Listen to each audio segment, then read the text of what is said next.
Bueno, familia, Shalom, ya después de un tiempo de temporada de las fiestas de Hanukkah y de las diversas fiestas que hemos tenido, pues ahora volvemos a nuestro ciclo de Corintios y vamos a estar en Primera de Corintios capítulo 6 y vamos a estar viendo las diferentes normas rabínicas que conlleva este capítulo. Tal vez hoy no lo terminemos todo porque sí cubre varios aspectos Rav Shaul en este capítulo, pero vamos a empezar con el versículo número 1 del capítulo 6 de Primera de Corintios. Y el título que le da la Reina Valera dice, lítigos delante de los incrédulos. Y para crear un trasfondo de esto, la cultura griega tenía en sí como deporte, como un tipo hasta de diversión, el litigar casos en corte. A ellos les gustaba mucho la filosofía, les gustaba mucho el alegar, el ver diferentes puntos de vista, especialmente cuando eran casos en donde eran dos personas muy poderosas, porque acordémonos que los griegos tenían un estándar de vida en donde todo se medía de quién era más que quién. Había pobres, había ricos, había esclavos, había libres. Entonces la sociedad tenía un estándar muy diferente en cuestión a sus plataformas. Entonces cuando había casos en donde dos hombres muy fuertes estaban litigando, pues era más emocionante y para ellos era casi hasta divertido ver el resultado del juez. No se aplicaba realmente justicia, porque si en algún momento uno era menor que el otro o tenía palancas, como decimos aquí en México, pues ganaba el caso. Y comparado a lo que era el estilo de vida de la Torah, era muy diferente, porque la Torah decía, tú no puedes hacer injusticia, tú no puedes sobornar a los jueces, es ilegal, no puedes hacer esto. Y la Torah ponía un estándar que incluso no se podía violar, aun si fuera mujer, si fuera hombre, aun si era extranjero. Incluso había leyes, y las hay todavía, en donde si tú lastimas a uno de tus empleados, lo tienes que indemnizar por ese daño, incluso darle otra porción de dinero. Entonces, en ningún otro pueblo en ese tiempo había ese derecho entre aún los esclavos. Si tú matabas un esclavo en Grecia, pues lo matabas y era tu propiedad. Era como tirar un bote de basura o qué sé yo. Era una propiedad, cuando en Israel la vida del ser humano, aún la del esclavo, tenía valor. Entonces completamente tenían una ideología de lo que era la justicia y el juicio. Dice versículo 1: ¿Osa alguno de vosotros, cuando tiene algo contra otro, ir a juicio delante de los injustos y no delante de los kadoshim? Hago cambio de esta palabra, hermanos. En la Reina Valera o en muchas versiones dice santos, pero el término hebreo que se usa es los kadoshim, o los santos, o los que son kadosh. Y me gustaría enfatizar en esto porque desafortunadamente se nos ha dado un concepto muy diferente, o igual oímos la palabra los santos o el santo y inmediatamente se nos viene una imagen, yo creo que muy diferente a la que estamos acostumbrados. La primera pues es la más popular, ¿no? La de una imagen, o la de un ídolo, de una imagen de qué sé yo, de cera o de fierro. Y pues la otra, más protestante, la de los santos, la gente de la iglesia, los creyentes.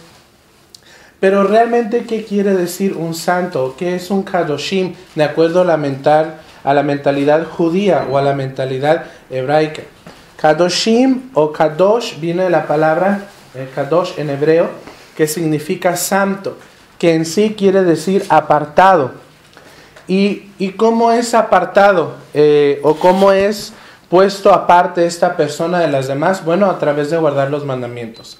No hay otra manera de santificar más que guardar los mandamientos, hablando del ser humano, de apartarse en sí del mundo.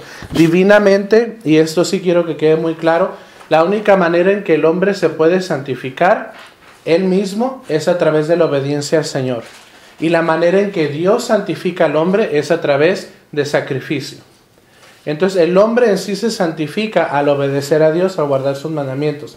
Y la manera en que Dios santifica al hombre es a través de derramamiento de sangre. Que sabemos que el perfecto derramamiento de sangre fue a través de su Hijo.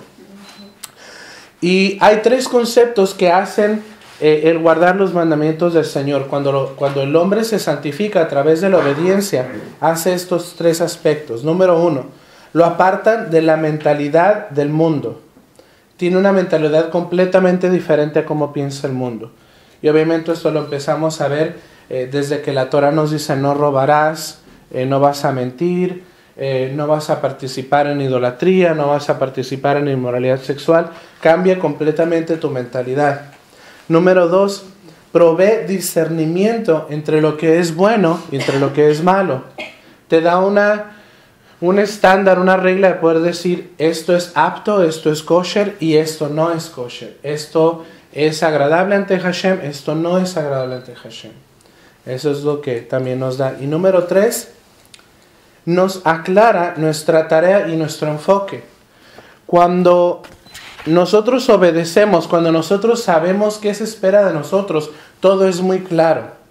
Yo creo que sería muy difícil entrar a un trabajo y que te digan, ok, aquí están las llaves del lugar, estás empleado. Uno inmediatamente quiere decir, a ver, ¿a qué horas voy a entrar? ¿A qué horas voy a salir? ¿Cuáles son mis responsabilidades? ¿Cuál es mi paga? ¿Cuál es mi horario? ¿Cuáles son? ¿Qué es lo que tengo? No, tú nomás cuida aquí. Sí, pero cuida cómo, qué quieres que haga. Más específico sea el patrón, mejor va a efectuar su trabajo el empleado. Porque hay más claridad. Mira, quiero que llegues a tal hora, quiero que abras, quiero que pongas esto, quiero que acomodes y empieces. Entonces, con más lujo de detalle, hay esa claridad y la persona sabe qué se está esperando de ellos y la persona que está requiriendo o demandando sabe lo que le está pidiendo. Entonces, esto sucede, hermanos, cuando nosotros venimos al Señor, cuando a través de Yeshua somos santificados a través de su sangre. Después nosotros somos santificados a través de sus mandamientos. Y a través de la Torah, nosotros inmediatamente tenemos una mentalidad diferente a la del mundo. Tenemos un discernimiento de lo que es aceptable y no aceptable. Y tenemos una claridad. Este es quien yo soy. Yo ahora soy Am Adonai. Soy pueblo del Señor. Y como ahora yo soy pueblo del Señor, como ahora yo soy Am Adonai. Am quiere decir pueblo, Am Adonai. Como ahora yo soy Am Adonai, este es mi calendario, esta es mi dieta, estas son mis tareas, estos son mis deberes. Y entra una claridad, hermanos, tan sencilla, en donde ya no tenemos que andar buscando en otras filosofías, no tenemos que andar inventando otras modas o pensamientos. Ya el Señor nos dice, esto es lo que yo quiero que ustedes hagan. Y no solo esto, si lo hacen les va a ir bien, porque yo voy a poder bendecir sus vidas. Entonces aquí ya tenemos una gran diferencia, entre lo que es Am Adonai, el pueblo de Dios, o Am Elohim, también el pueblo de Dios, y los Goim, los que no son pueblo de Dios. Y hablábamos de esto hace unos estudios pasados, clasificando lo que es un Goy, lo que podemos considerar en vocablo general, un gentil.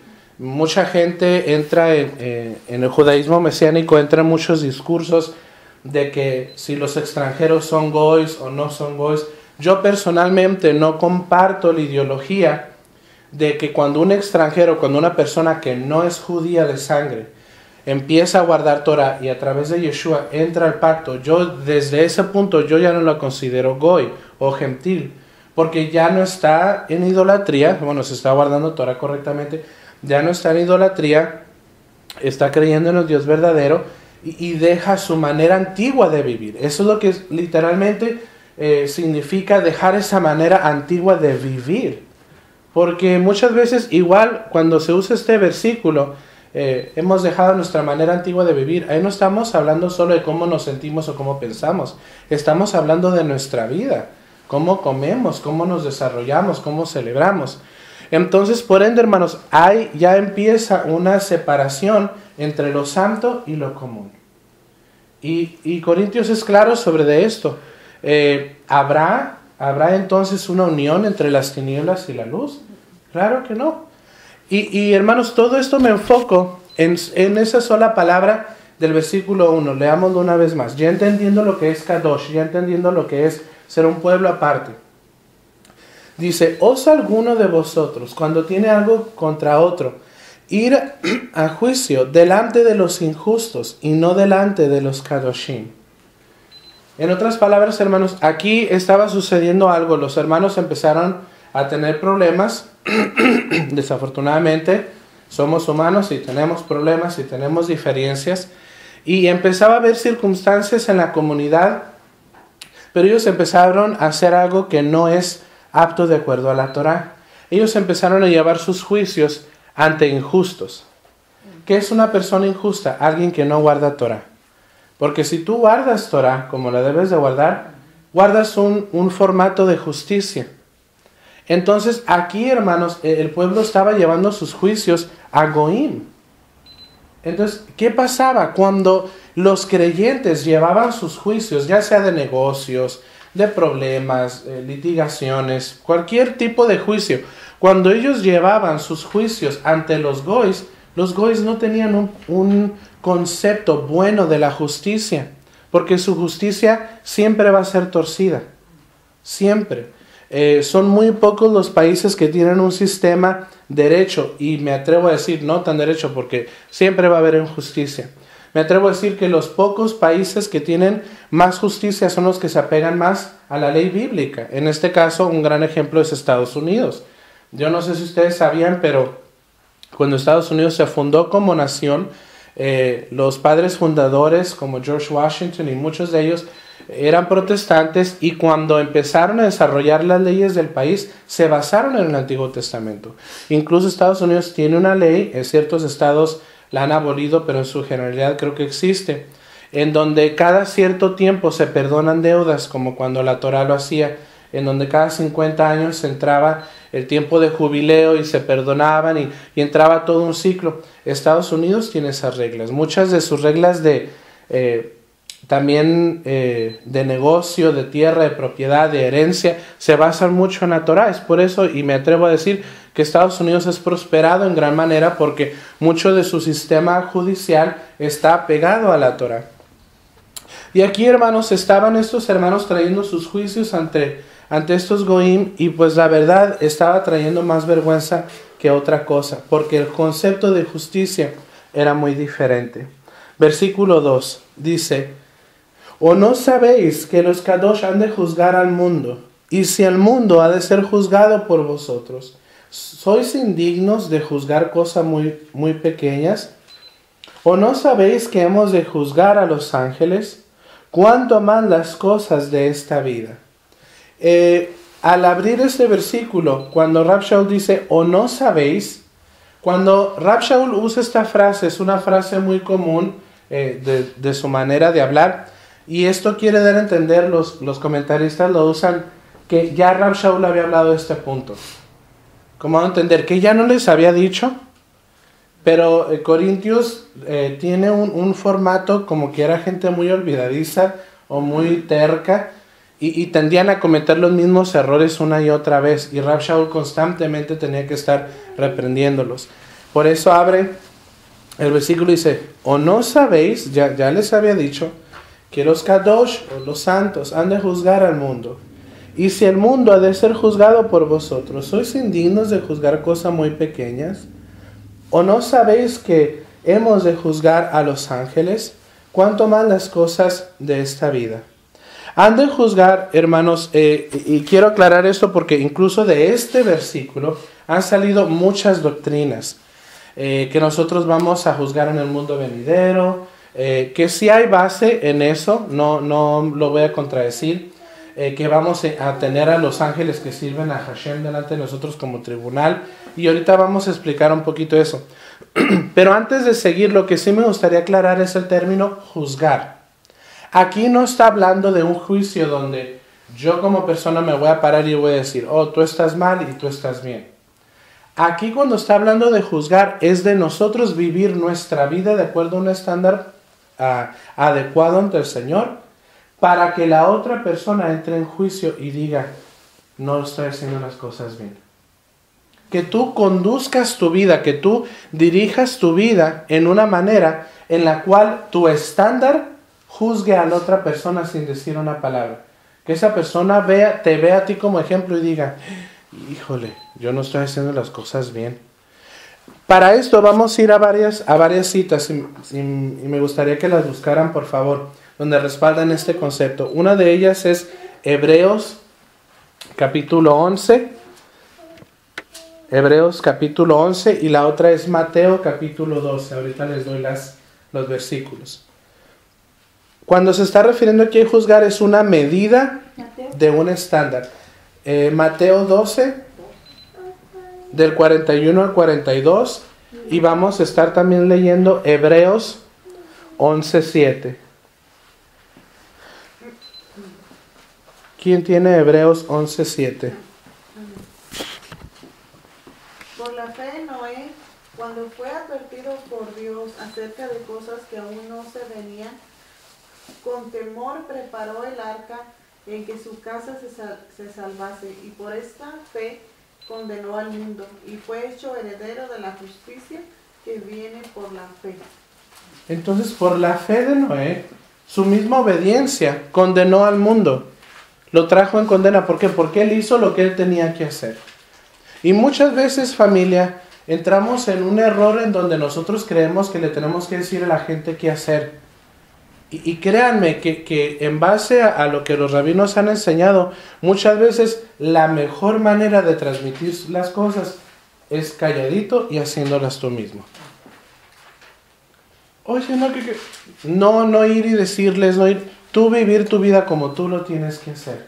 Y así tú vas, a través de tu testimonio, estás trayendo justicia, estás trayendo juicio al mundo, porque tú estás dando un ejemplo, estás poniendo un estándar. Noé en su tiempo puso un estándar de obedecer a Dios, aun cuando aún en ese tiempo naturalmente no llovía, no sé si ustedes sabían, pero en el tiempo de Noé el agua no caía de los cielos, salía un tipo como de vapor de la tierra que la regaba. Entonces cuando él empezó a hablar que iba a caer agua del cielo, la gente está loco.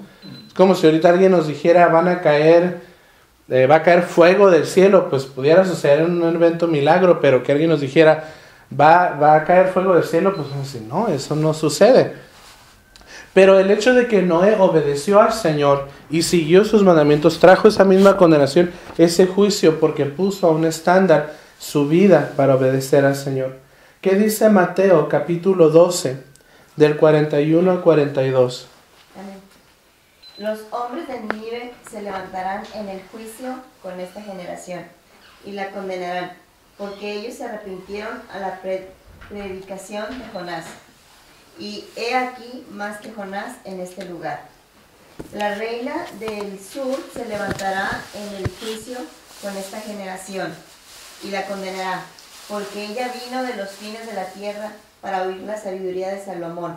Y he aquí más que Salomón en este lugar. Aquí, hermano, está hablando de que Nínive, aquellos que a los cuales les fue a predicar Jonás, ellos en cierta manera se van a levantar, hablando simbólicamente en ese juicio, ellos se arrepintieron, a ellos se les dio un mensaje y se arrepintieron de lo que habían hecho. Y también habla de la reina Saba. La reina de Saba era una mujer que oyó de la sabiduría de Salomón y quiso indagar. Dijo, a este hombre le está yendo bien. En cierta manera, hermanos, la reina Saba se sintió juzgada. Dijo, ¿qué está pasando aquí? ¿Por qué ese hombre le está yendo tan bien? Voy a ir a inquirir. Y se puso a sus pies y escuchó la sabiduría de Adonai. ¿Y qué hizo? La escritura no nos lo dice. Los comentarios rabínicos nos dicen que incluso ella se llevó maestros de la Torá con ella. Porque ella quería saber y quería entender las riquezas de la palabra. Incluso hasta nuestros tiempos se ha sabido que hay judíos en Etiopía por esta causa, descendientes de la reina Saba. Entonces, dando a entender, hermanos, que más que juicio, más que sentarnos y juzgar y apuntar o aclarar, realmente el juicio del cual está aquí hablando Rab Shaul es cómo vivimos nosotros nuestras vidas, cómo nos conducimos nosotros en nuestro día a día. Primeramente en nuestra casa, cómo le hablamos a nuestra esposa, cómo le hablamos a nuestro esposo, cómo nos dirigimos con nuestros hijos, cómo manejamos las finanzas, cómo reaccionamos con nuestra familia, primeramente con ellos y después al mundo entero. ¿Por qué? Porque nuestra casa es nuestra congregación primordial. Ahí es donde está todo. Ahí es donde el canal de bendición está para nuestras vidas. Entonces, primeramente, ¿cómo estamos caminando delante del Señor ante nuestra familia? Y después ante el mundo entero. Entonces, más que un juicio, más que litigar y juzgar, está hablando de nuestro estándar de vida. Realmente ser un ejemplo de lo que Hashem quiere que seamos, que es luz y sal. Perdón. Versículo 4. Ya leímos el 3. Versículo 4. Dice: sí, pues tenéis juicios sobre cosas de esta vida. ¿Ponéis para juzgar a los que son de menor estima a la Kehilat? ¿Qué quiere decir esto? Rav Shaul básicamente aquí está diciendo, sí, van a tener problemas. Va a haber circunstancias en la Kehilat en donde se va a tener que juzgar.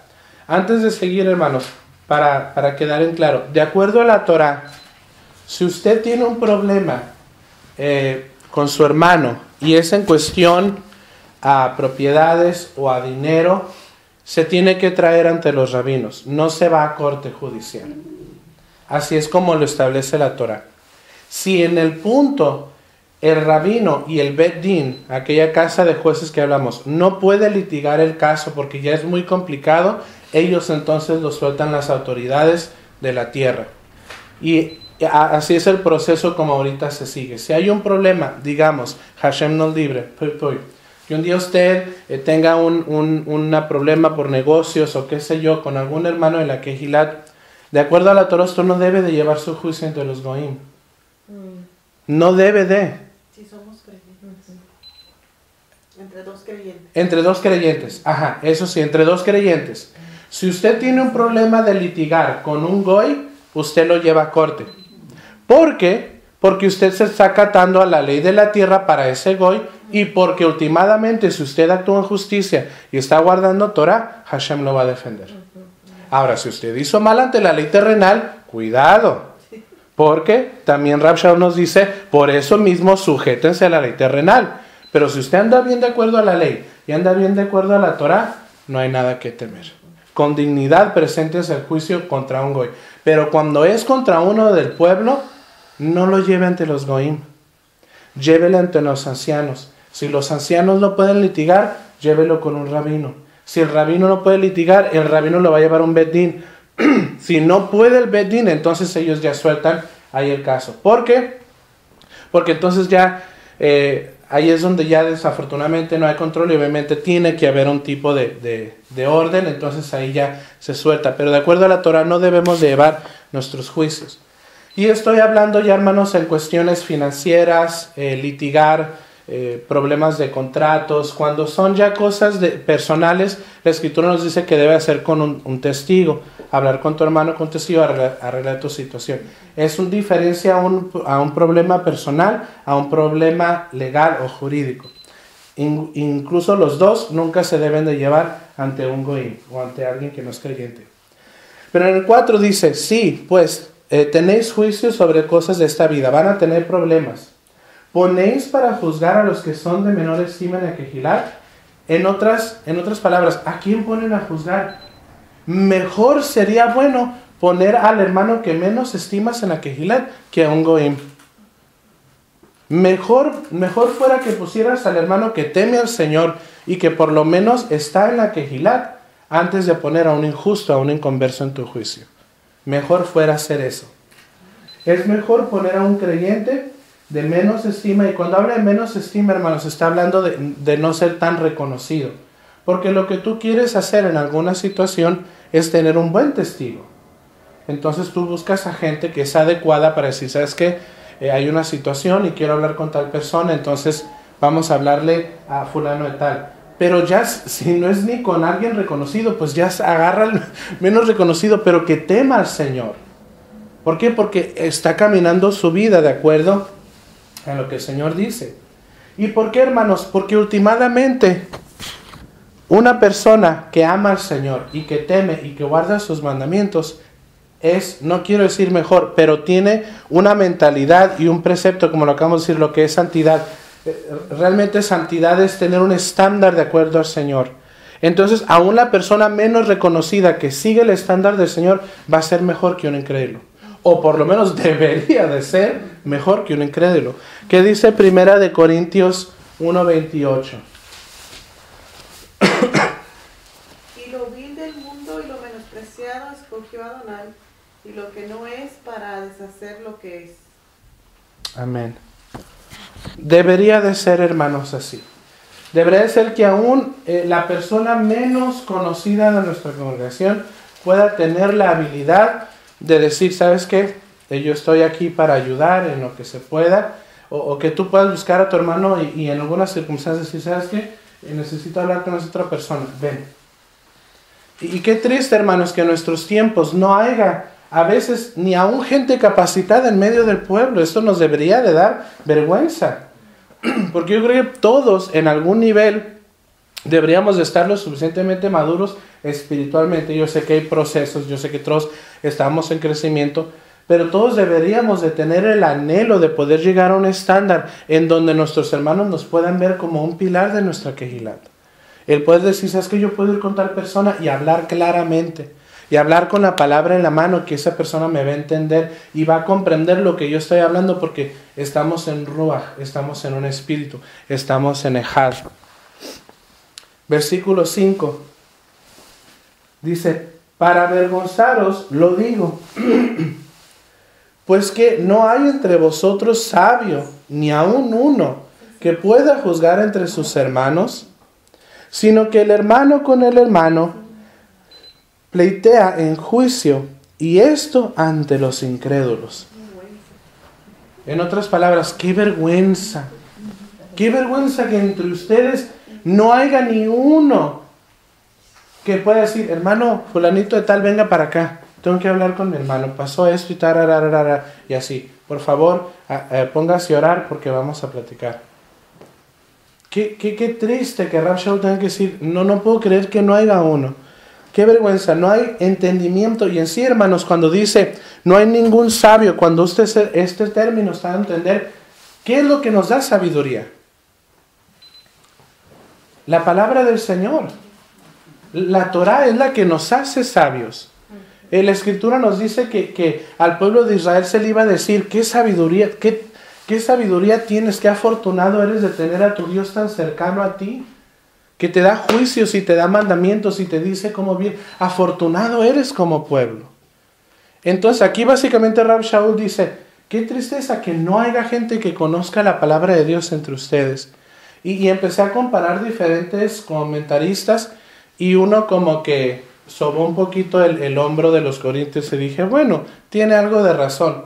Uno de los comentaristas decía, aquí yo creo que Rav Shaul está haciendo un poquito difícil porque la mayoría de ellos no conocían Torah. Y la mayoría, hermanos, de las Torah en ese tiempo no eran escritas en griego. Incluso me atrevo a decir que no había traducciones en griego. Y si las había, eran muy caras. Y dos, no eran kosher, no eran aptas. ¿Por qué? Porque los rabinos de ese tiempo prohibían que la Torah se tradujera por la manipulación. Y los escribas no se daban a que se les apuntara o dijeran, oh, tú le escribiste mal, o hiciste un cambio. Y porque hay siempre ese temor de la palabra, muchos no se daban. Entonces, si llegaba a haber una traducción de la Torah en griego, era porque una persona muy rica había pagado por esa interpretación en ese tiempo. Después sí hubo más interpretaciones de la Torah, ya más, ¿cómo se puede decir? Más controladas por los rabinos para no manipular. Pero en ese tiempo eran muy pocas los ejemplares que habían. Por eso tú tenías que aprender hebreo para entender la Torah. Y la Torah que conocías era la que te daba el rabino en la bima, en la sinagoga, porque eso era lo que él te explicaba. Entonces uno de los comentaristas dice, pues sí, no había muchos sabios, porque la mayoría de la Torah estaba en hebreo. Y lo poco que ellos llegaban a entender, pues era lo que les decía el rabino, si es que el rabino en ese tiempo hablaba de la Torah. Entonces, por eso, hermanos, es que aquí está hablando de la falta de la sabiduría. Incluso, ¿por qué no vamos a Deuteronomio? Si alguien pudiera leer Deuteronomio 4.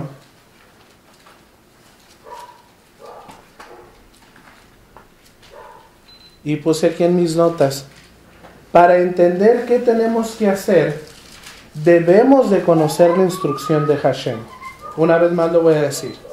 Para entender qué tenemos que hacer, debemos de conocer la instrucción de Hashem. ¿Qué dice Devarim, Deuteronomio 4, del 5 al 8, por favor? Quien lo tenga lo puede leer audible. Deuteronomio 4, del 5 al 8. Ajá. Mirad, yo os he enseñado estatutos y decretos, como Adonai, mi Elohim, me mandó, para que hagáis así en medio de la tierra en la cual entráis para tomar posesión de ella.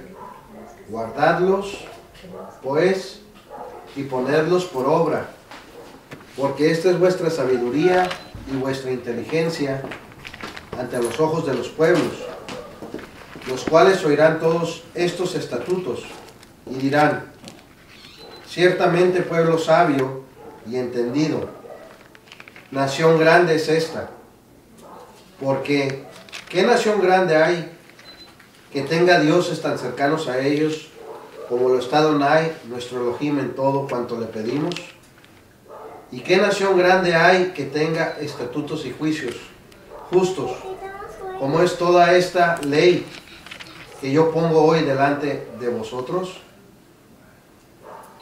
Qué impresionante, hermanos. Dice, esta será vuestra sabiduría ante las naciones. Y dirán, ¿qué pueblo tiene a su deidad tan cercana a ellos?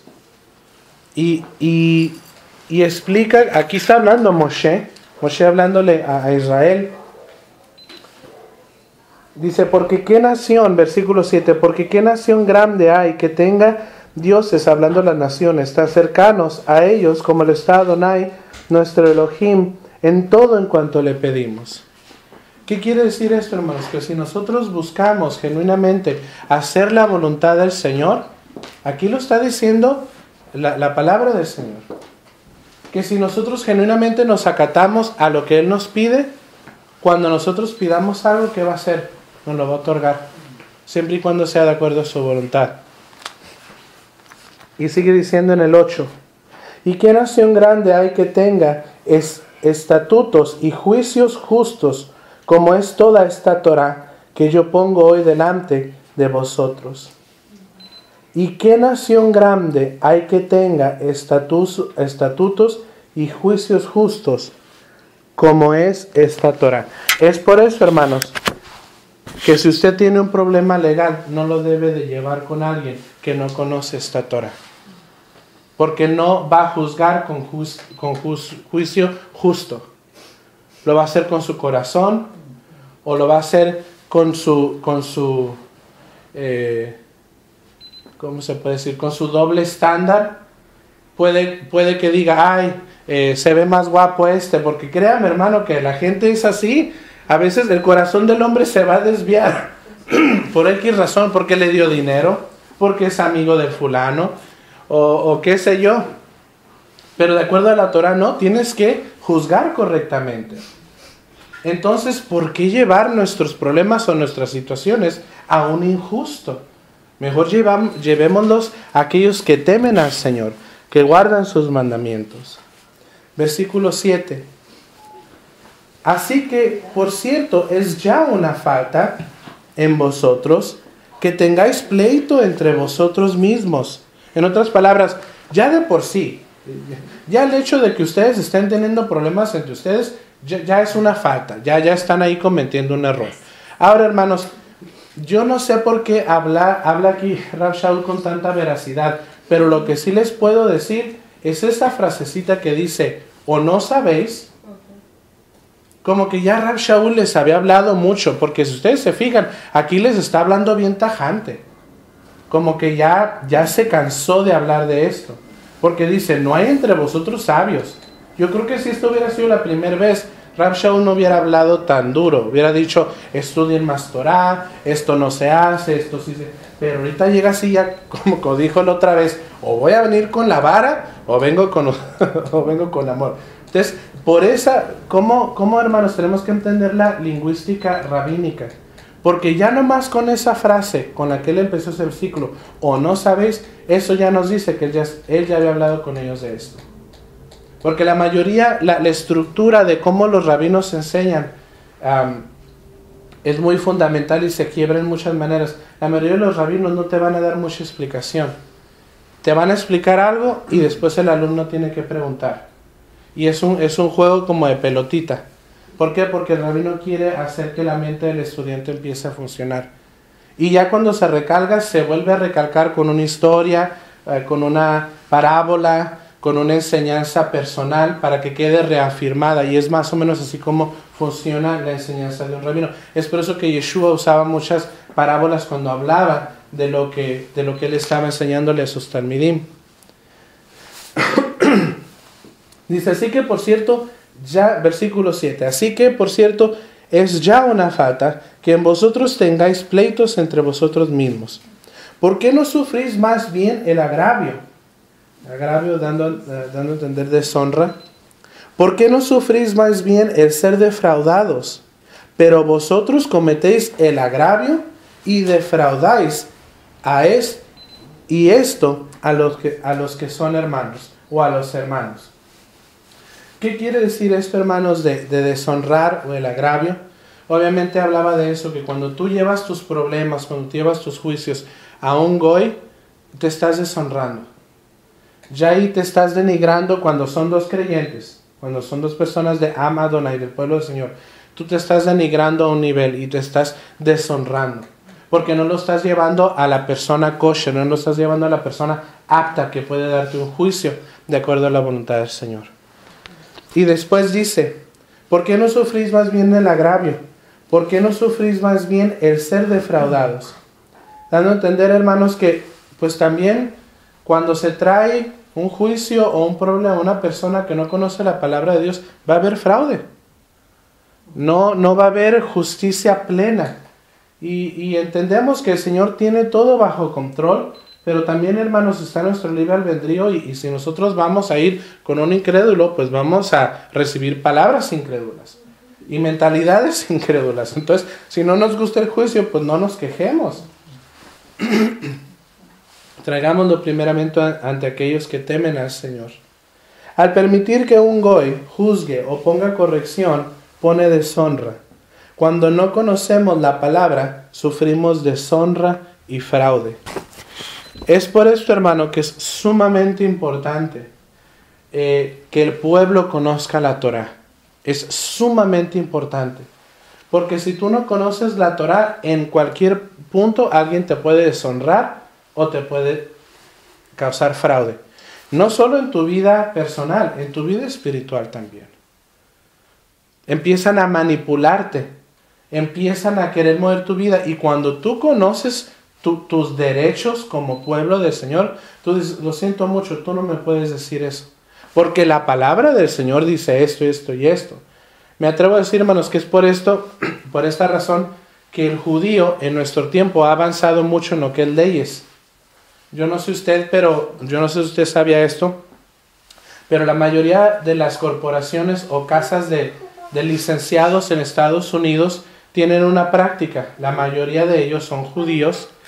Y algo que empezaron a notar los patrones, los dueños de estos bufetes jurídicos, ¿no? Les llaman. Es que cuando en Estados Unidos hay una ley que se le tiene que dar media hora de lonche al empleado cuando trabaja 8 horas. Estos patrones, estos licenciados que eran encargados del bufete judicial, dijeron, no solo les vamos a dar media hora, les vamos a dar media hora para su lonche y aparte les vamos a dar media hora para estudio de la Torah. Y le pagan a un rabino para que vaya y les enseñe Torah a sus licenciados. Y han notado que cuando esto sucede, sube inmediatamente el fluir de clientes, porque es gente, hermanos, que ya no solo se está moviendo bajo la justicia terrenal, sino cuando ellos empiezan a hablar y exponer el juicio de su cliente con una justicia divina, ese instrumento que es el juez empieza a reconocer lo justo. Y empieza a darle helado a la persona que tiene la justicia de Adonai. Y inmediatamente empieza a haber más litigación. Entonces, nosotros, hermanos, como pueblo del Señor, debemos de saber nuestros derechos. Debemos de saber cuál es nuestra, como cuando hablábamos del enfoque, cuando sabemos que el Señor ha pedido con nosotros. Y voy a tocar este tema, es muy delicado, por ende, porque hay mucha confusión dentro de mucho pueblo creyente, pero se aplica muy bien a esto. Se ha manipulado de una manera muy incorrecta, hermanos, el diezmo. Muy mal, se ha malinterpretado. Al punto donde te dicen que estás en pecado o en maldición si no diezmas. Cuando hemos entendido que de la mayoría del tiempo del cual habla la palabra diezmo es cuando estaba el templo. Y muchos de nosotros, por no conocer Torah, nos dejamos manipular por ese hecho. Pero cuando tú conoces Torah, tú puedes decir: mire, hermano, con todo el respeto que usted se merece y con todo el amor que le tengo en el Señor, usted no me puede decir eso. Usted cóbrame el diezmo cuando usted se convierte en un levita y cuando haya un templo en Sion. Entonces yo traeré la 10ª parte y la traeré a la Folí. No es su iglesia, porque su iglesia no es el Mishkan, no es el templo. Y tiene todo el derecho, hermano, porque está en la palabra. Pero ¿qué ha pasado? Porque el pueblo le ha faltado conocimiento, porque el pueblo no ha sido sabio en meterse en la palabra de Dios, se ha dejado manipular, se ha dejado deshonrar, se ha dejado hasta... ¿cuál es la otra palabra que usa aquí Rav Shaul? Entrar en fraude. Y ya no nomás fraude espiritual, hermanos. Fraude ya también monetario, físico, emocional. ¿Cuántos hemos sido parte del fraude espiritual? Se nos ha dicho: celebren esto, hagan esto, cuando realmente la palabra nos está diciendo: no participaréis de estas cosas. Es sumamente importante que el creyente conozca la instrucción de Hashem para hacer lo adecuado y para conocer su tarea. Versículo 9. ¿No sabéis que los injustos no heredarán el reino de Hashem? No erréis. En otras palabras, no se equivoquen o no tengan esto por ignorancia. Ni los fornicarios, ni los idólatras, ni los adúlteros, ni los afeminados, ni los que se echan con varones, ni los ladrones, ni los ávaros, ni los borrachos, ni los maldicientes, ni los estafadores heredarán el reino de Hashem. Me impresiona mucho, hermanos, el hecho de que Rav Shaul usa el término injustos. Ahora, sabemos que muchas de estas cosas son pecado o inducen al pecado. Pero ¿por qué Rav Shaul no dijo los pecadores no van a heredar el reino del cielo? Bueno, o el reino del Señor. ¿Por qué, hermanos? Porque cuando hablamos de injusticia o justicia en un concepto rabínico, estamos hablando de algo. Alguien que no guarda Torah y alguien que sí guarda Torah. Porque cuando tú guardas Torah estás actuando en justicia. ¿Qué es justicia? Lo bueno, lo correcto y lo aceptable delante de Dios. Eso es justicia. Entonces cuando tú das caridad, cuando tú abres tu mano a aquel que lo necesita, tú estás creando justicia para el mundo. Cuando tú hablas la verdad, cuando tú celebras las fiestas, cuando tú te conllevas tu vida de acuerdo a Torah, tú estás trayendo justicia al mundo, estás arreglando el mundo. De ahí sale el término tikkun olam, sanar el mundo. Es por eso que Israel fue ese instrumento para sanar el mundo. Tikkun olam, restaurar el mundo. Y a eso nosotros hemos sido llamados. Pero si no sabemos cómo sanar el mundo, ¿cómo lo vamos a hacer? Entonces dice: ¿no sabéis que los injustos, o sea, los que no guardan los mandamientos del Señor, no heredarán el reino de Hashem? No se equivoquen. O sea, ya entra en clarificación. Ni los fornicarios, ni los idólatras, ni los adúlteros, ni los afeminados, los que se echan con varones, los ladrones, ávaros, y sigue con su lista. ¿Por qué, hermanos? Porque el justo es el que es un tzadik. Incluso el término que se usa en nuestros tiempos viene de la palabra tzedaka, que es justicia. A un justo se le llama tzadik. Y al tzadik generalmente se le clasifica como una persona que conlleva su vida como lo dice la Torah. Entonces nuestro deseo, nuestro anhelo debería de ser justos. Y junto con esa justicia, hermanos, va ligada a la santidad. Y voy a ser pleno y abierto. Somos seres humanos, somos carne, nos vamos a equivocar, vamos a tropezar, vamos a caer. Yeshua mismo dijo: abogado tenéis para con Abba a través de mí.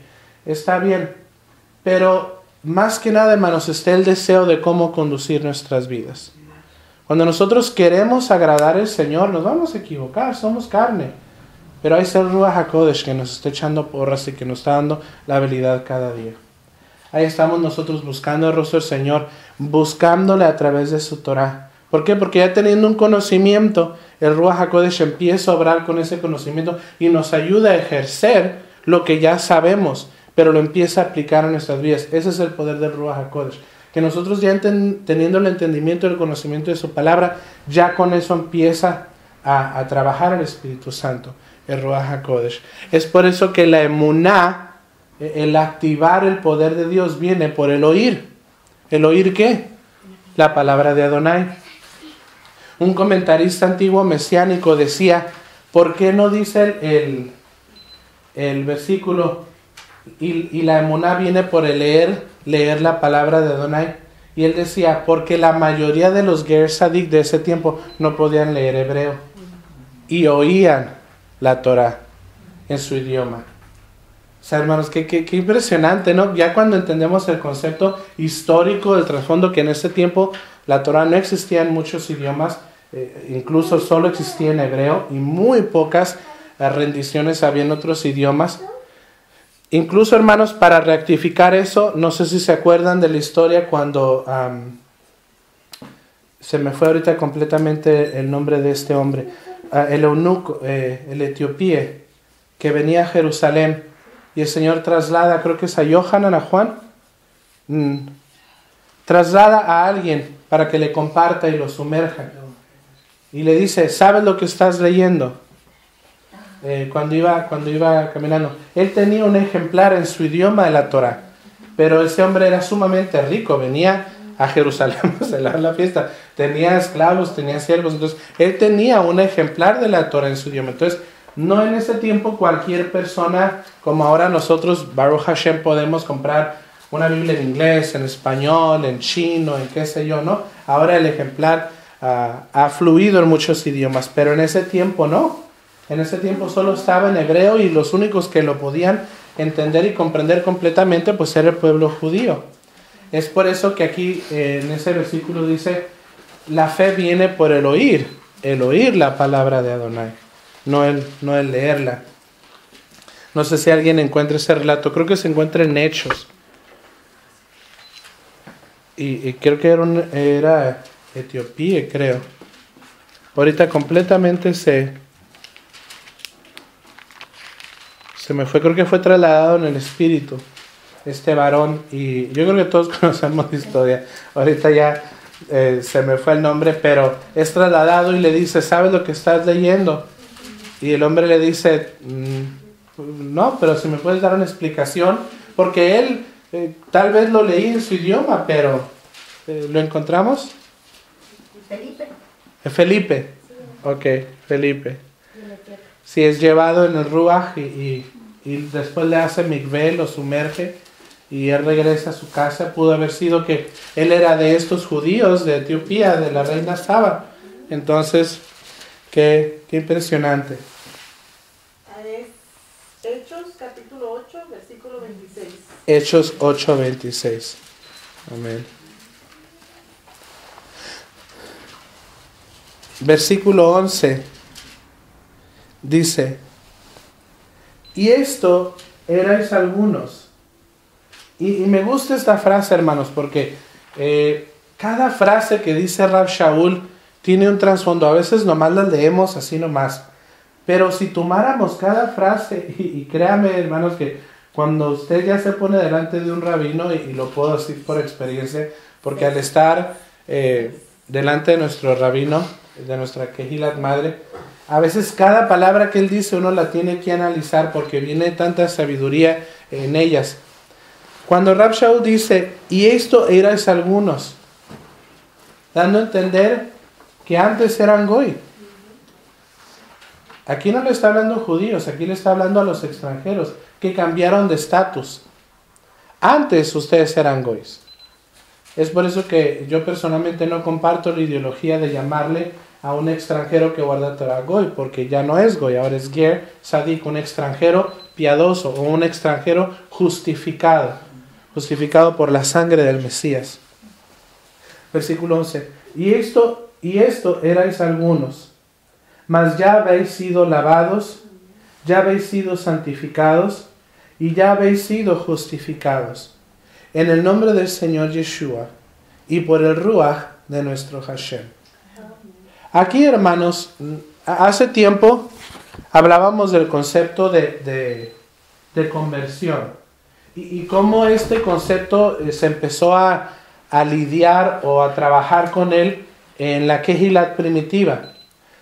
En los tiempos antiguos del judaísmo, cuando una persona quería hacerse judía, pues llegaba con un rabino o con la persona adecuada y le decía, me quiero hacer judío. Y ellos decían, ok, tienes que estudiar tanto tiempo, después tienes que confesar que Adonai es el único Dios, después te tienes que sumergir en agua, y si eres varón te tienes que circuncidar, y pues si eres mujer nomás creer en Adonai, sumergirte y empezar a guardar Torah, y hacían una ceremonia y oficialmente te hacías judío, te convertías al judaísmo. Viene Yeshua, muere, derrama su sangre por el mundo entero, y la Kehilat primitiva, que en su núcleo era judía, empezó a tener un problema. Ahora, ¿qué hacemos con estos goys? ¿Qué hacemos con esta gente que está en masas viniendo hacia nosotros creyendo en Yeshua?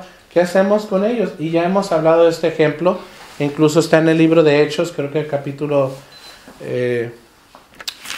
está en el libro de Hechos el relato en donde Rab Shaul lleva este problema al concilio de Jerusalén, y ellos buscaron el consejo de Adonai, se pusieron en oración, y básicamente la regla rabínica fue esta. Ok, como van llegando, para no crear un shock entre los hermanos, que guarden las leyes de Noé primero. No idolatría, no inmoralidad sexual, que no coman ofrecido a ídolos y no profanar, no maldecir, y que se abstengan de cosa ahogada. Eso es primero. ¿Y qué dice unos versículos después? Y lo demás lo van a aprender cada sábado cuando escuchen a Moshe en la sinagoga. No dijo que en la iglesia, dijo que en la sinagoga. Entonces ese fue el proceso de conversión. Y aquí me impacta, hermanos, porque aquí Rab Shaul está hablando de la conversión que ellos tuvieron. Dice, y esto eran algunos, entre paréntesis, mi nota, cuando eran gois, o goim, perdón. Mas ya habéis sido lavados. Aquí habla del mikvé. Por eso, hermanos, el concepto de mikvé ahora es contradictorio, y quiero ser delicado con mis palabras, con lo que hace hoy la iglesia. ¿Por qué? Porque en ese tiempo, cuando tú llegabas y decías, yo quiero ser parte del pueblo de Adonai, tú ya habías tenido todo un tiempo de estudio, y te decían, ok, sumérgete, lávate, y ahora eres parte del pueblo. Y ahora no, ahora quieren que pase tiempo. Por eso muchos de los primeros creyentes eran sumergidos, porque ese era el proceso de conversión, el cual a ellos tal vez se les aplicó a través de Yeshua. Entonces dice, ya habéis sido lavados, se sumergieron en el mikvé, en el nombre de Abba, de Yeshua y de Ruach HaKodesh. Ya habéis sido santificados. ¿Qué nos santifica? La sangre de Yeshua. Dice, y ya habéis sido justificados a través de la Torah. En el nombre del Señor Yeshua, por el Ruach de nuestro Hashem. Y como aquí involucra a los tres en su orden, ¿no? A través de Yeshua son limpios por el poder de su Espíritu Santo para nuestro Padre. Pero ya habéis sido mikvé, ya habéis sido santificados por Yeshua, y ahora son justificados por la Torah. ¿Por qué? Porque dijimos que es la Torah, justicia. Dice, esto será vuestra justicia ante las naciones. La Torah es justicia. ¿Y qué es justicia? Lo bueno, lo adecuado delante del Señor. En sí, hermanos, aquí está hablando de una conversión de un goy a un ger sadik por medio de Yeshua, por medio de la sangre, que es el sacrificio de redención. Y algo que me gustaría aclarar, hermanos, es que en el tiempo digamos, en donde se ejercía la Torah solo para poder venir ante Adonai, Cuando una persona pecaba, cometía alguna infracción en contra de la Torá, sabemos que traía su sacrificio. Se derramaba la sangre en el altar, hacía todo el proceso. ¿Ya no tenía que guardar Torá después de eso? Claro que sí. Lo que sí era redimía su falta por ese pecado. ¿Qué pasa en nuestros días? La sangre de Cristo te lavó, ya no tienes que guardar Torá.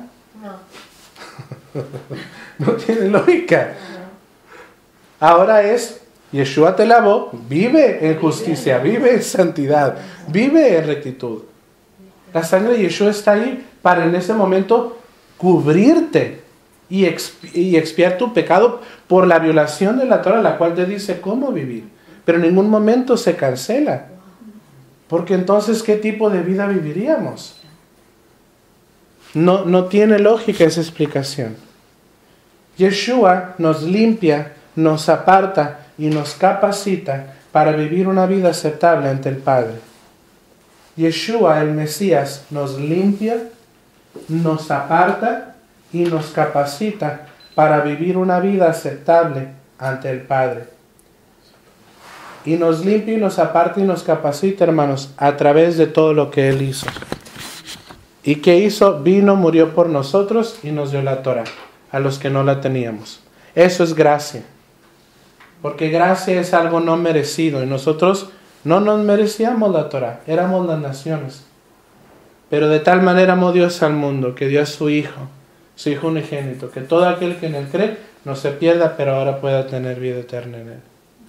Y qué precioso, hermanos, que a través de ese trasfondo espiritual ahora nosotros podemos injertarnos a ese olivo y podemos ser parte del pueblo. Entendemos, físicamente no somos Israel, pero ahí estamos injertados.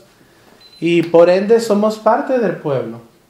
Y tratamos de caminar y ser esa luz. Sabemos que no somos Israel físicamente, pero somos parte del pueblo. Y que por ende seguimos los mismos mandamientos.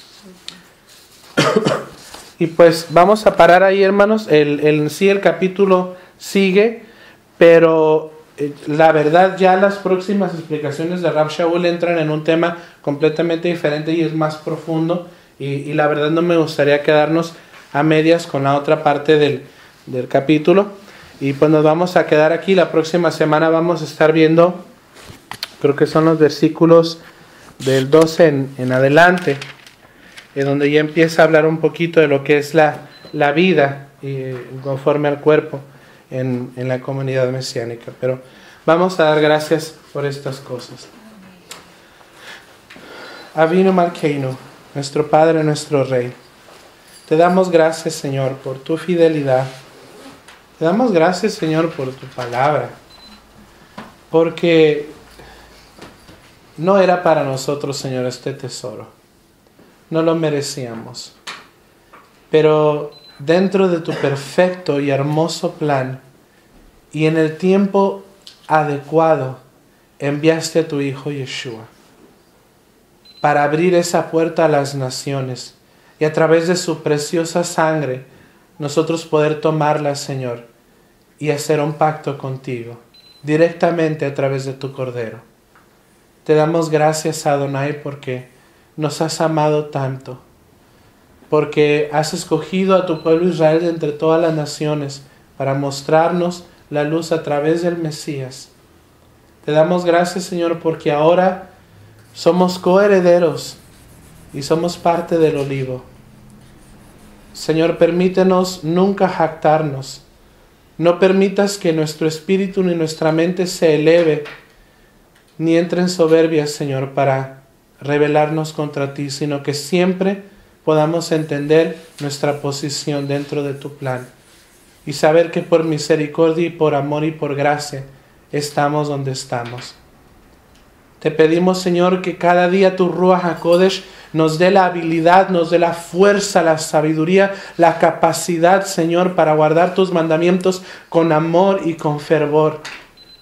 De poder, Señor, tener ese celo santo por tu Torah, de no asimilarnos a este mundo, sino traer juicio a este mundo a través de nuestra vida al guardar tus mandamientos y amarte con todo lo que somos, Señor.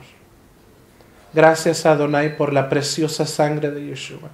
Gracias por ese sacrificio, Señor, que nos hace aceptos y que nos cubre cada vez que fallamos. Que aun cuando llegamos a violar tu Torah, Señor, esa preciosa sangre llega delante de nosotros y tú eres calmada. Gracias, Señor, por la gran misericordia que nos has mostrado.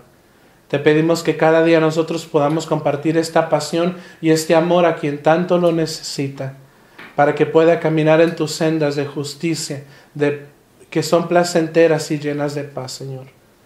Aquí está nuestra mente, nuestro corazón, nuestra vida, Señor. La ponemos delante de ti. En el nombre de Yeshua, nuestro hermoso y precioso Mesías. Amén y amén.